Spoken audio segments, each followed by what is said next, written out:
নমস্কার বন্ধুরা, আপনাদের সবাইকে স্বাগতম মহাকাল মার্গ অফিসিয়াল ইউটিউব চ্যানেলে। প্রথমেই বলে রাখি, চ্যানেলটি এর আগে হিন্দুর ঠিকানা নাম ছিল এবং এখন পাল্টে মহাকাল মার্গ অফিসিয়াল চ্যানেল নাম রাখা হলো।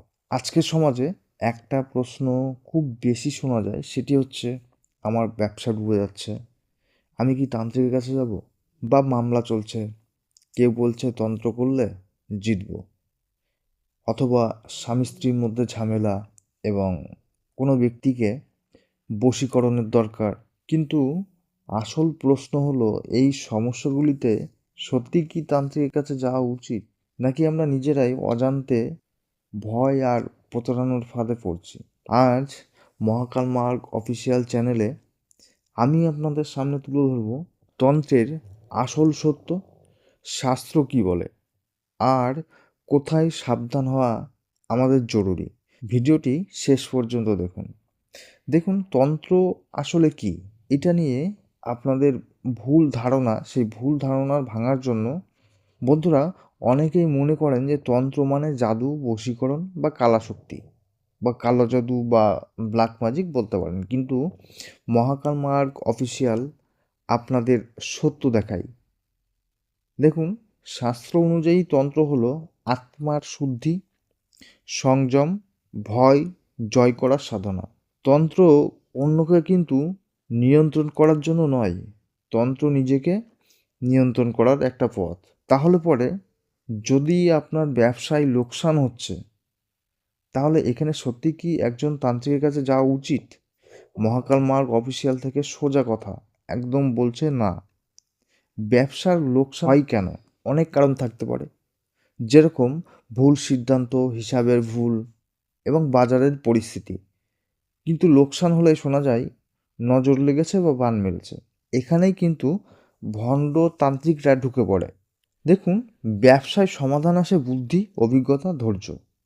তন্ত্রই এখানে কিন্তু সমাধান আসে না। তাহলে পরে একজন তান্ত্রিকের কাছে কখন যাওয়া উচিত? যখন সব কিছু আপনার ফেল হয়ে যাচ্ছে, তারপরে আপনার একজন তান্ত্রিকের কাছে যাওয়া উচিত। কিন্তু মনে রাখবেন, সোজাসুজি আমি কথা বলছি, একজন তান্ত্রিকের কাছে গেলে আপনার ব্যবসায় উন্নতি করবে না, বরং আপনার মনোবল, এই মনোবলটা কিন্তু বাড়াবে। 2 নম্বর, মামলা, মোকদ্দমা, এই যে ব্যাপারগুলি, এটা কেসে কি তন্ত্র কাজ করে? এখানেও কিন্তু মহাকাল মার্গ অফিসিয়াল পরিষ্কার বলছে, আইনের সমস্যার সমাধান তন্ত্র দিয়ে হয় না। মামলায় দরকার আইন, প্রমাণ এবং সঠিক পরামর্শ।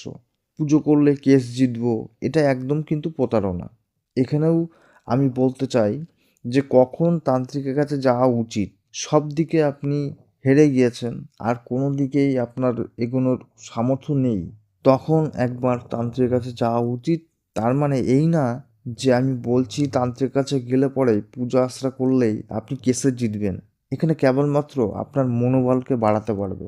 3 নম্বর দেখুন, ডিভোর্স ও দাম্পত্য সমস্যা। এই জায়গায় মানুষ সবচেয়ে দুর্বল হয়। অনেকে বলেন ওকে বশ করতে চাই। মহাকাল মার্গ অফিসিয়াল স্পষ্ট বলছে, বশীকরণ অধর্ম, জোর করে সম্পর্ক টেকে না কখনো। তাহলে সমাধান কিভাবে আসে? আপনি কথা বলুন, কাউন্সিলিং করুন এবং পরিবারের সঙ্গে বোঝাপড়া করুন। 4 নম্বর, যদি দেখা যায় চাকরি না পাওয়া বা চাকরির সমস্যা। দেখুন, চাকরি আসে যোগ্যতা থেকে, পরিশ্রম থেকে। এখানেও কিন্তু মহাকাল মার্গ অফিসিয়াল সাবধান করে বলছে, যে বলে মন্ত্র পড়লে চাকরি পাক্কা, সে আপনাকে ভুল পথে নিচ্ছে। 5 নম্বর, যদি দেখা যায় অর্থকষ্ট বা দারিদ্রতা। এই জায়গায় প্রতারণা সবচেয়ে বেশি, কারণ প্রত্যেকটি মানুষের জীবনে অর্থর প্রয়োজন, আর কোনো না কোনো সময় অর্থ টান আসবেই আসবে, কেননা আমাদের মধ্যে লোভ বেশি। দেখুন, প্রতারকের কথা হচ্ছে যে বংশের বাধা বা কালো ছায়া, আপনার উপরে কোনো কালো জাদু করেছে। কিন্তু মহাকাল মার্গ অফিসিয়াল বলছে 99% ক্ষেত্রে এগুলো ভয় দেখানোর একটা গল্প। অর্থ কষ্ট কাটে পরিকল্পনা, সংযম এবং ধৈর্য থেকে। 6 নম্বর, কাউকে বশ করার জন্য তন্ত্র। এই অংশটা খুব মন দিয়ে শুনুন। মহাকাল মার্গ অফিসিয়াল কখনোই কিন্তু এটা সমর্থন করে না। কাউকে বশ করা, অন্যের ইচ্ছায় হস্তক্ষেপ করা, শাস্ত্রমতে এটা পাপ কর্ম, শেষটা কখনোই কিন্তু ভালো হয় না। এবার আপনাদের মনে প্রশ্ন আসতে পারে, তাহলে তন্ত্র আসলে কি এবং তন্ত্রের সঠিক ব্যবহার কিভাবে আমরা করব এবং কখন আমরা তান্ত্রিকের কাছে যাব। দেখুন, মহাকাল মার্গ অফিসিয়াল অনুযায়ী নিজের ভয় কাটাতে, মনকে স্থির করতে এবং আত্মবিশ্বাসকে বাড়াতে জপ, ধ্যান, সংযম এগুলি হচ্ছে তন্ত্রের আসল পথ। তাহলে পরে তন্ত্র কখন করা উচিত বা তান্ত্রিকের কাছে কখন যাওয়া উচিত? যখন প্রত্যেকটি কাজে বাধা আসছে, বারংবার আপনি কাজ করছেন, সে কাজে সফল হচ্ছে না, এই রকম ধরনের ঘটনা যদি আপনার সঙ্গে বারবার হতে চলেছে, হওয়া কাজ শেষের মুহূর্তে গিয়ে আপনার কাজ আটকে যাচ্ছে, তখন আপনি একজন তান্ত্রিকের কাছে যেতে পারেন। তবে মহাকাল মার্গ অফিসিয়াল ইউটিউব চ্যানেলের তরফ থেকে আবারও বলছি, তান্ত্রিকের কাছে যাওয়ার অর্থ হলো আপনার মন বলকে বৃদ্ধি করা, মনকে স্থির করা, আত্মবিশ্বাসকে বাড়ানো, নিজের মধ্যে ভয়, সে ভয়টাকে কাটানো। তাহলে পরে ভণ্ড তান্ত্রিক চেনার লক্ষণ বা আপনি কিভাবে বুঝবেন যে ইনি হচ্ছে একজন ভণ্ডতান্ত্রিক? যদি কেউ বলে থাকে দ্রুত ফল পাবেন আপনি কাজ করলে, বা কাজ করার জন্য বড় একটা টাকার অ্যামাউন্ট আপনার কাছে ছিল, বা গোপনে কাজ করতে হবে, কারো সর্বনাশের কথা বলা, বুঝবেন মহাকাল মার্গ অফিসিয়াল অনুযায়ী সে একজন প্রতারক। দেখুন, শেষ কথা, ভয় থেকে কখনো মুক্তি আসে না, মুক্তি আসে জ্ঞান থেকে। তন্ত্র কোনো শর্টকাট নয়, তন্ত্র আত্মাশুদ্ধির একটা পথ।